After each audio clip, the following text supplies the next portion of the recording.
Prem people, when me and Sim do go head-to-head in predicting Premier League outcomes. I am currently 2-time champion, well, maybe 3-time champion, if you want to count since the beginning. I think 3-1 in terms of seasons in my favour. And let's see if normal service is going to resume this year. So the way it works, it's 5 points for a completely correct scoreline, 1 point for a correct result. And the star man, once you pick that man, you cannot pick them again for the rest of the season. 5 points for a goal, 3 points for an assist. Is it 3 points or 2 points? 2 points for an assist. And let's go and see how we did on week 1 in the Premier League, starting off Friday night football at Anfield, which kicked it all off.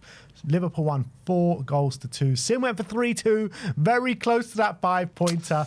I went for 3-0, so we both get a point on the board here. And, you know, Liverpool go 2-0 up early, and you're thinking, all right, this is just going to be a demolition job. And I was thinking at 2-0, maybe a 5-pointer's coming my way. And then in quick succession, Bournemouth just out of nowhere, Semenyo, bang, bang, and it's 2-2. And you're thinking, what is going on here? Yeah, and Semenyo, by the way, disgusting, obviously, what happened with him during the game, and obviously they had to pause it in the first half, but we, you know, hope he's doing all right, and that was obviously really, we don't want to see that at football or anywhere, really, but what a goal he scored in that second half. That was reminiscent of Son running the whole pitch all the way from the edge of his own box all the way to the edge of the Liverpool box. You're like, is he going to pass it? At one point, is he going to pass it? He just fires it on his left foot and makes it 2-2. And this is what I was saying about Liverpool. At the moment, I think they've got some teething problems with their defence, albeit both goals did come once they made some subs, with Kirkes and Frimpong going off, but they made them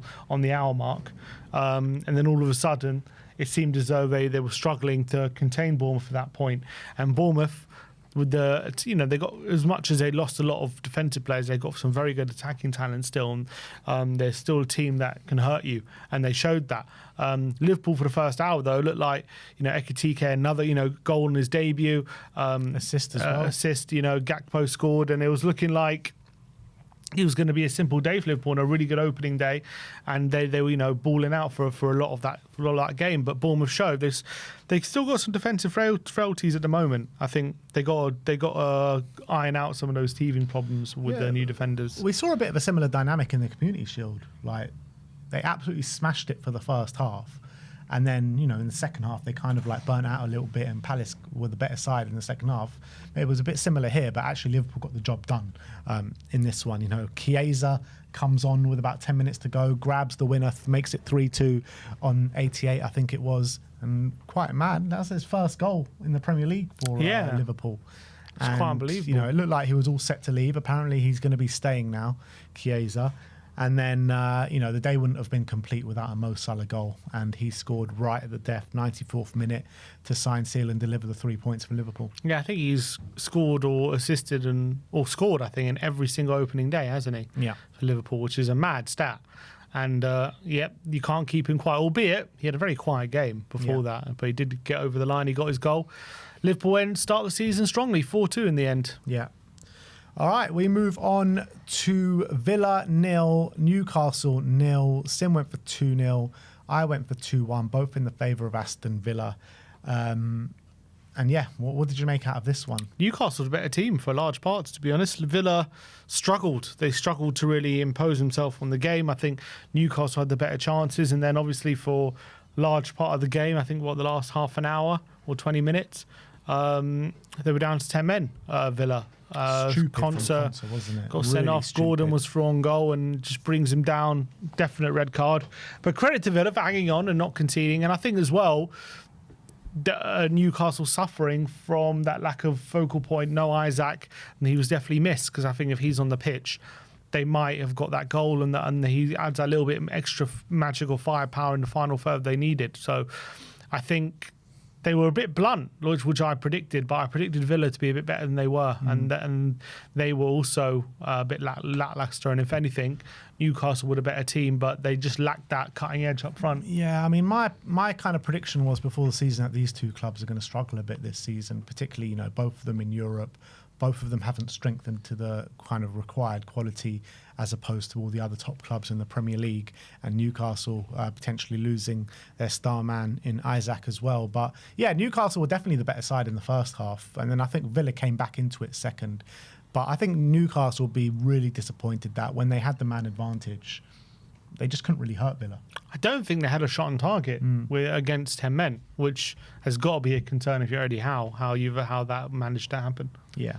But, you know, Wister's coming through the door, it looks like. Not of the same quality of Isaac, but how do you think that's going to fare? I think it'll be okay. I think the problem is he's going to be constantly compared to Isaac, isn't he? And he's no Isaac. As much as he's a good player, he is not even half the player Isaac is. That's the truth. So that comparison weigh down on him if he's asked to be Newcastle's main man? I worry about it for him and for Newcastle. Next up is Brighton 1, Fulham 1. We both went for 2-1 to Brighton.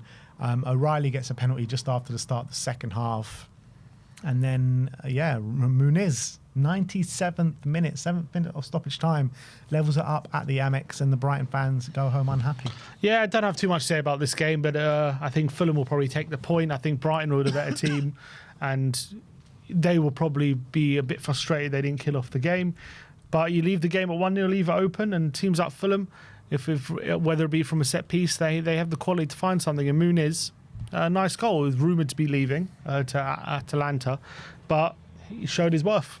Yeah, he did. So I think good point for Fulham, but you know, going into stoppage time, leading for Brighton, you've got to be very disappointed with not taking all 3 points. Next up was a blockbuster at the Stadium of Light. Sunderland 3, West Ham 0 in Sunderland's first game back in the Premier League for a very long time. Sim went for 2-0 to West Ham. I went for 2-2. I knew this was always going to be a really hard game for West Ham. First of all, they've not been great in pre-season. They don't look ready for the season whatsoever. The reaction from West Ham fans all over social media will tell you kind of where the club is at this moment in time. And Sunderland made a lot of signings. Definitely there was going to be a bit of excitement, and they were always going to put on a performance, in my opinion, for the first game of the season, and they definitely did that. You know, it was 0-0 at half time, but you know, the first goal came in the hour mark, and then the kind of floodgates opened for them, didn't they? And they absolutely battered West Ham, to be honest. And West Ham fans are very, very worried of the prospect of their season now. And you know, a lot of them are saying, you know, relegation battle this season. Potentially. I mean, you're looking at their team, and I mean, they should be better than they are, but there's clearly massive holes, especially midfield. There's a lack of quality, lack of real physicality. They just got overrun by a very exuberant Sunderland team, obviously making their Premier League return for the first time in 8 years. How mad is that? They've been away for 8 years. And obviously they've made some big signings, and a lot of them. And I thought, you know, is it going to take some time for them to gel? And I think in the first half there were signs of that. West Ham had a few chances, but it seemed as though once they got that goal, they got the crowd behind them. Everyone was up for it. And I think West Ham absolutely buckled under the pressure, and they folded under the pressure. And they had no response to the goal. If anything, you know, Sunderland took the momentum and went with it. And I really thought West Ham, you know, they've had a few months now under Potter. They've had a pre-season now under Potter. I thought there would be some semblance to a settled team, but this was an absolute train wreck. Absolute train wreck. And if that was their opening day performance against a promoted side, losing 3-0, that's got to be massive alarm bells ringing. To get battered like that on the opening day, when this is a season under Potter, he's supposed to be showing signs of progression. You know, he got all the excuses last season, Potter, for it's, you know, wasn't his team. He's only just come in the job mid-season, all this kind of stuff, which, yeah, whatever, you can give or take those excuses. But now it's a new season. You have to be showing something, and with performances like that, the guy's going to come under increasing pressure. Yeah, which was what I was saying at the beginning of the season. If he gets off to a bad start, the knife's going to be out for him, because he had a bad period last season as well. Also, I do feel for him a little bit, because you look at the signings like Lopetegui got last summer, and the caliber of the signings they were starting to make. You know, we're all like sitting back saying, "Oh wow, look at what West Ham doing now." You look at this summer. It has been shocking business from West Ham. You know, they bring in Kyle Walker-Peters, they bring in Callum Wilson, who can't stay fit. It's like championship level signings. Yeah, they are bringing in substandard players right now. when you look back when they were bringing in Kudus and Paquetá and all these kind of players, you know what I mean? Fulkrug and, you know what I mean? Like, they were bringing in top players. Ready for European football. If I read out their bench, though, it just sounds like Potts, Scales, Mavropanos, Carl Walker-Peters, Andy Irving, Callum Wilson, Edson Alvarez, who's apparently set to leave. Like, that could be a championship team, and you wouldn't think twice. Yeah, absolutely. And also their goalkeeper making his debut, Hermansen from Leicester, had an absolute shocker for me. First goal, lets the ball trickle over the line, in my opinion, even though it's in the corner. And third goal, absolute howler's got to be saving that. Lets it roll under his arm. And they were saying they thought they signed a good keeper, but on his debut, absolute shocker. Yeah. So, yeah, neither of us get a point for that one. We move on to the Tottenham Hotspur Stadium. Tottenham 3, Burnley 0. Both of us went for 2-0. And, look, good first day for Thomas Frank and Tottenham Hotspur. Came out the traps really well, got that early goal, which I think, I think we're both in agreement that we desperately needed in this game, with Burnley coming with a plan, playing a back five, coming to frustrate, and it was vitally important we got that first goal, and we did with high quality. And you know what? We came under pressure from then on in, from the first half, and weren't able to really progress the ball up the pitch and break Burnley down. But we hung in there and didn't really concede any good chances as well. It was a really good defensive performance. And then second half, both teams kind of having chances at either end at the beginning, but once we got that second goal, the game was pretty much done. Yeah, it was the Prudus show, as they say.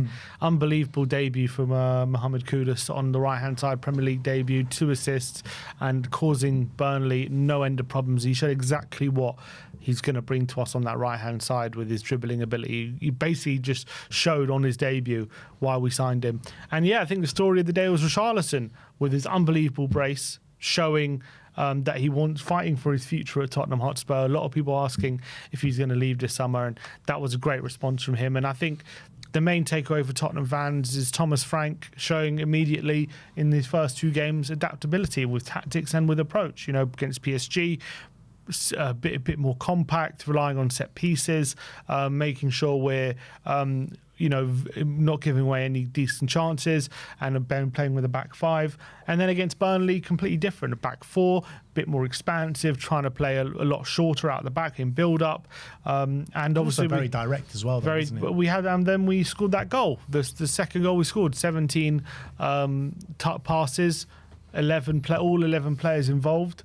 And it was a really great team goal. And then you saw the third goal as well, really direct, and getting Brendan Johnson in behind. So, look, it wasn't a perfect display, but I think Tottenham fans will be really encouraged. Yeah, look, you can't complain with a 3-0 win on the first game of the season, no matter who it's against. Both of the other Premier League starters that have just come up both won on the first game of the season. But, at the end of the day, I think 3-0 did flatter us, but, we definitely deserved the win, in my opinion. And Richarlison, best performance in the Spurs shirt, great debut from Mohamed Kudus, and the rise of Pape Matar Sarr keeps going up and up and up. So very happy with that opening day, but bigger tests yet to come, particularly this weekend at Manchester City. And talking of Man City, let's talk about their game as they beat Wolves 4-0 at Molineux. Both of us went for 3-1, and this was the Tijani Reinders show on his debut. What a performance from this guy. Erling Haaland as well, starting the season as he means to go on with 2 goals to his name. And for me, they look like definitely the most impressive team of the weekend. Yeah, and if they were throwing down a gauntlet about them being a better team this season, I think that performance will have really laid down a marker for the season. 4-0, they made such light work of Wolves. I know Wolves have lost Cunha, they've lost Aït-Nouri, Aït-Nouri is playing for Man City, and that clearly has had a big effect on them because they were not the same team.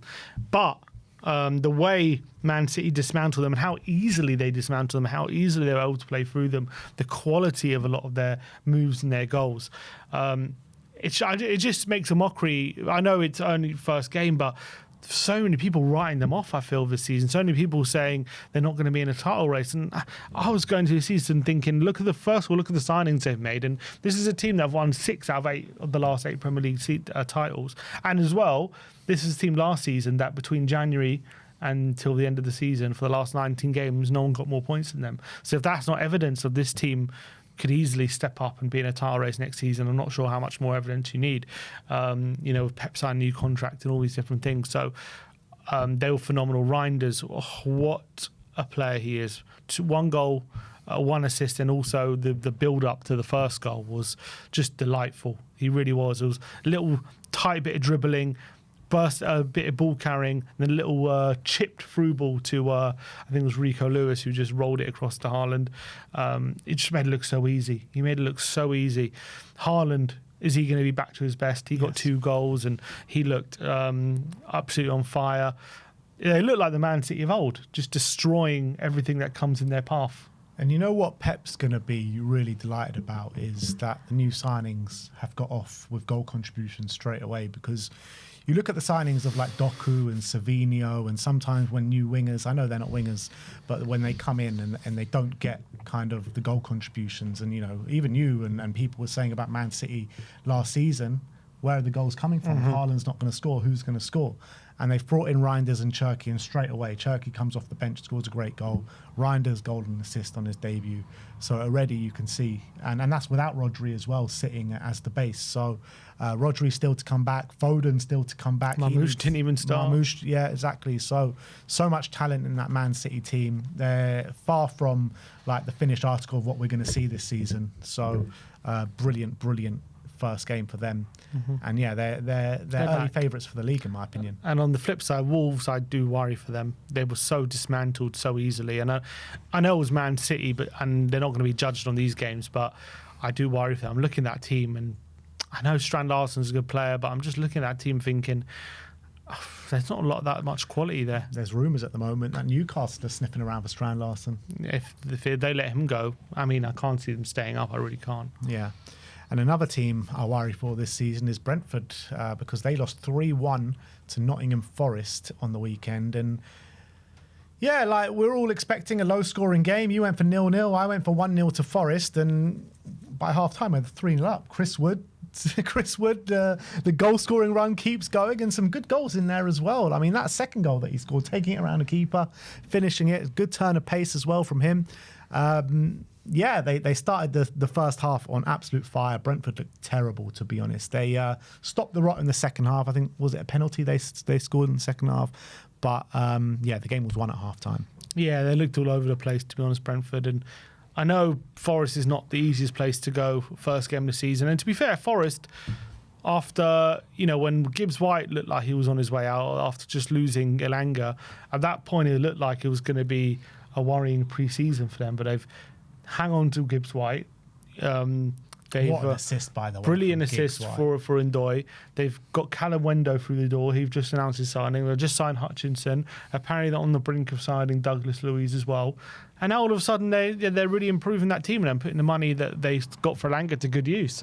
And all of a sudden maybe they can kick on from last season with some of the signings they're making, and got to give them credit. And that positive feeling was definitely there on Sunday. You could see that, when we spoke to Wolfie many times this summer, he's been saying how bad the preseason was and how worried he was. And but now, it's probably a different story if we talk to him now, and you could feel that positive energy in the stadium and watching the game. And I think Brentford were all over the place, and I do think as well they couldn't cope with what Forest were doing.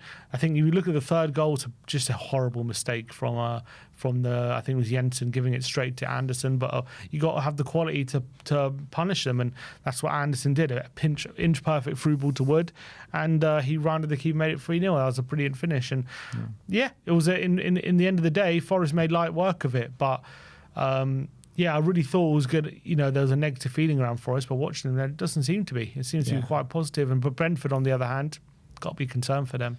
Yeah, absolutely. I mean, no one's been stripped this. Like, some clubs have been stripped this season. Like, you look at Bournemouth, right? They've sold 3 of their back 4, who were all unbelievable last season. They've conceded 4 goals on the start of the season, but they didn't actually look too bad. They scored 2 goals at Anfield. But you're looking at Brentford, the way that they've been stripped this season. Oh my! I've never seen a team actually stripped like this for a long time. You're looking at Wissa, who's refusing to train and refusing to play, and it looks like he's off. You're looking at Brian Mbeumo, who was unbelievable for them last season. The manager, the 5 coaching staff, Norgard, their captain. I mean, you got to feel for them a little bit. You really do have to feel for them because they've been stripped down to their bare bones. And also, they appointed a set-piece coach as their manager, and the first goal they conceded was from a set-piece. Bit ironic, that one. Yeah. So, yeah, Brentford and Wolves are definitely candidates. And West Ham. West Ham in there as well, definitely candidates for the drop. So do you think, like, this season, will it be the first season in a couple of years that the 3 promoted clubs, at least one of them, might stay up? Well, the last 2 seasons, all 3 have gone down. I think one of them. I think Burnley is still going to go down, to be honest. But I think Sunderland. To be honest, I think Leeds also might still go down. I think Sunderland are going to stay up though. So I think it's going to be 2 slots. I think Leeds will give themselves a fighting chance. I think Burnley will. I don't see any quality up front for them, so I think they're going to go down. So I think it's going to be a much more interesting dogfight this year, 100%. Chelsea, Crystal Palace at Stamford Bridge finished 0-0. Sim went for 1-0. I went for 2-0. Yeah, not the greatest game, not the greatest display from either side. I thought Chelsea, was struggling to break Palace down in that first half. Second half, it looked a bit better from Chelsea. Were definitely the better side, but still unable to break down that Palace side. I think it looked a bit better when Esteval came on second half. But you expect better from Chelsea, especially with all the kind of excitement around them, world champions that they claim and everything like that. But the big talking point of the day, Eze starting first and foremost, and Eze with the free kick and the goal being disallowed. And I'm just watching it. I'm like, what is that all about? Yeah, I think it's to get everyone by surprise. Everyone assumed at the time that the goal was being ruled out for a push, which looked quite weak at the time to roll a free kick out for something like that. Maybe I was thinking, is it offside? But they announced he was ruled out because Guehi was within a metre of the defensive wall, which apparently since 2019 has been a rule. Now, first of all, I don't think anyone knew about this rule, about a player not being able to be close to the wall. Secondly, it's the first time it's ever been enforced. First time. And it's never been enforced before. There's been countless amount of free kicks scored since 2019 where an attacking player has been within a metre of the wall and VAR has not got involved. So why VAR decided to get involved in this one is anyone's guess. I don't know why they've taken this decision. This is the one they need to get involved in. It's quite perplexing. I think for me, I understand it's a rule, but if you're not going to enforce it, then if you just pick and choose when you're enforcing it, then that's not fair. Either you blanket enforce it, and any free kick where there's a player within a metre of rule that either gets retaken or gets ruled out, or you just even if it's a case of it's referee's decision, like if the referee didn't see it. You just can't have VAR getting involved in that for me. You just can't. It's not a VAR call. If the referee sees it, fair enough. But if VAR's going to start analysing, is he within a metre? Are they going to get the rulers out? Is it going to start being like offside lines, a player near the wall?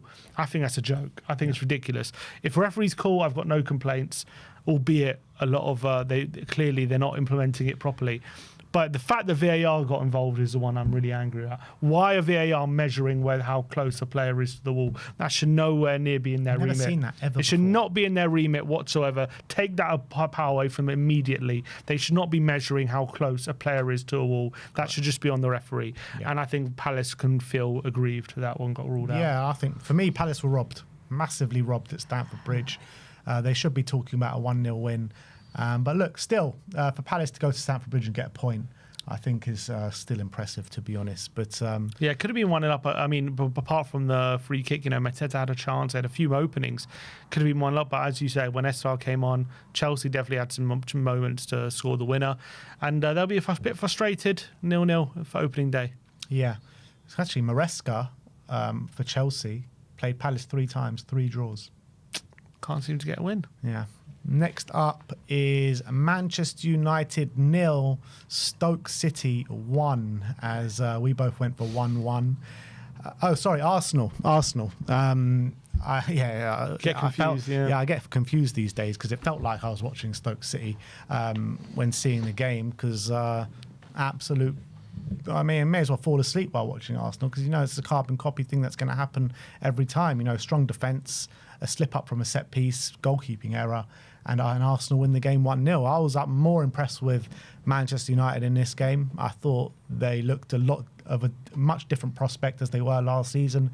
Cunha looked brilliant and Buemo looked good.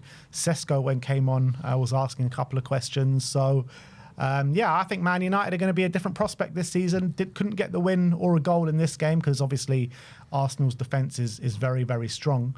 But Arsenal need to... it just seems same old with Arsenal. Nothing's changed from last season. But look, when they play they got Leeds next weekend, so we'll see if they can play more expansive football in this game. But yeah, I thought Man United deserved more out of the game. Yeah, I think they'll have to count themselves are really unlucky not to have gotten anything, especially first of all the manner of the goal they conceded. The fact that Rice, first of all, you know, Saliba's holding the keeper. The keeper then can't get any purchase on the ball, and it just falls round to Calafiori's head, and he's able to head it into the empty net. But it's got to be very frustrating from a Man United point of view that either the keeper wasn't stronger or the referee didn't penalise Saliba for. You know, there's some shots of Saliba hanging on to Binder's arms at some point, and should that be picked up on? I think that there's question marks to be had there. But Binder has got to be smarter as well. He's got to be more clever, and he's got to be stronger when it comes to that kind of moment, because he can't allow himself to be bullied by Saliba when he knows it's his responsibility. If the ball's going to come right under the crossbar, he's got to deal with that. So he's also, you know, got a massive part to play in that goal. But it's such a, you know, controversial, dodgy corner. They get themselves in the lead, and Man United huffed and puffed, hit the post. Raya made a series of decent saves, but they just didn't have enough. I think also they can count themselves a bit unlucky not to have got a penalty in my opinion late in the game. I think Saliba dives in and doesn't get anywhere near the ball, and he's fortunate, I think, that the referee doesn't point to the spot. I think he brings down Cunha in my opinion, so that could have been a penalty.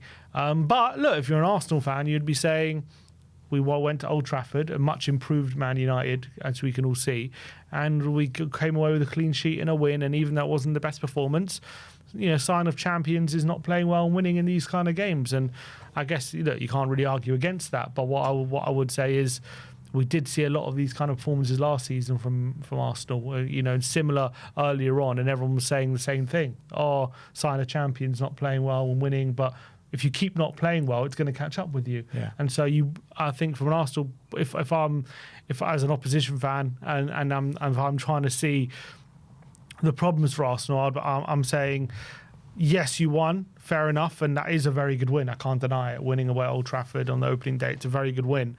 But for me, there's still kind of alarm bells with how you played. The lack of chances created, Gyökeres's performance.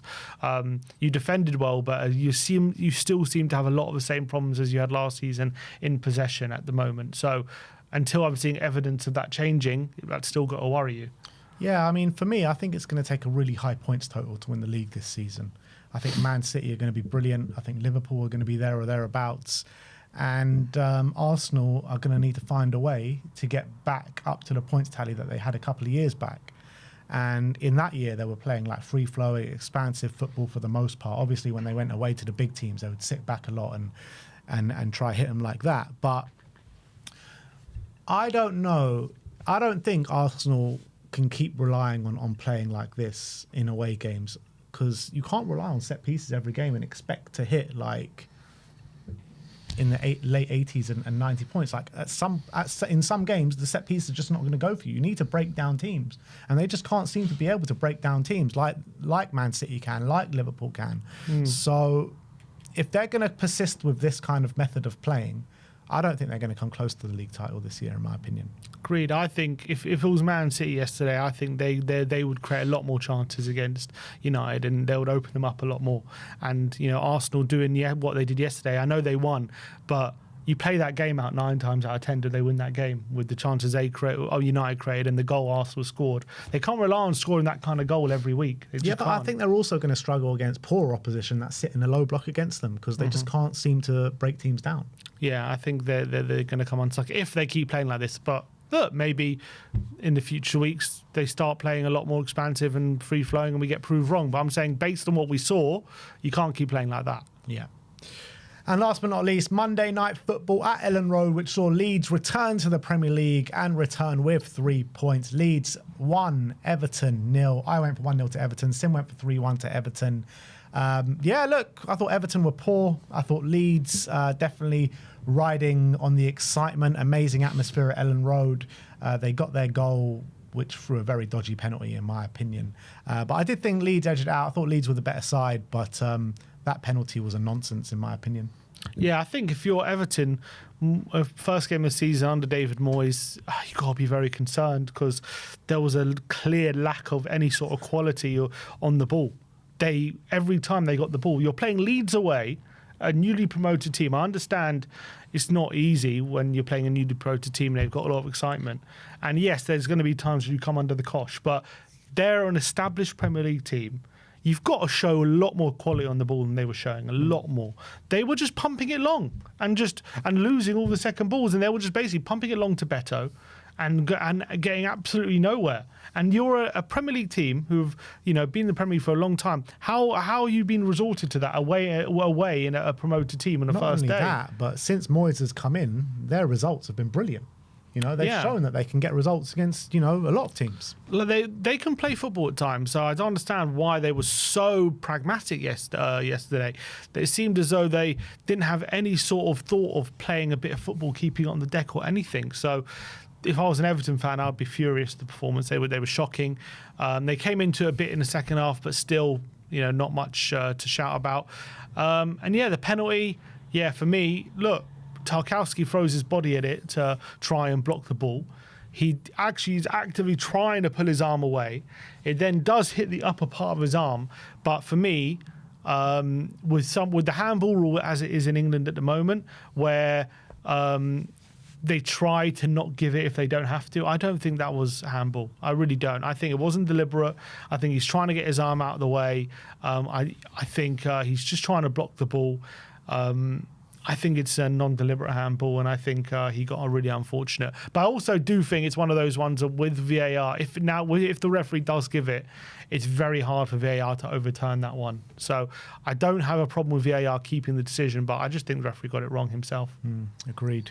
But, it'll get much better for Everton next time out. Brighton at home, grand opening of their new stadium. I'm sure you'll see a much better performance and an atmosphere to absolutely die for up north. So we move on. We finish this week on 4 points to myself, 3 points to Sim and the Star Men. Sim went for Ilman and Dai, who got a 0 and a 0. And I went for Cody Gakpo, who got his goal and no assists. So 5 points to myself, 0 points to Sim. And we start as we mean to go on. Normal service has resumed. 9 points to myself, 3 points for Sim. Any closing words? It's only game week 1. A lot of points to be had. I remember last year, it's only game week 33. It's only game week 30. We'll see how it goes. We'll see how it goes. And I'm getting played off now. But that is it from us today, people.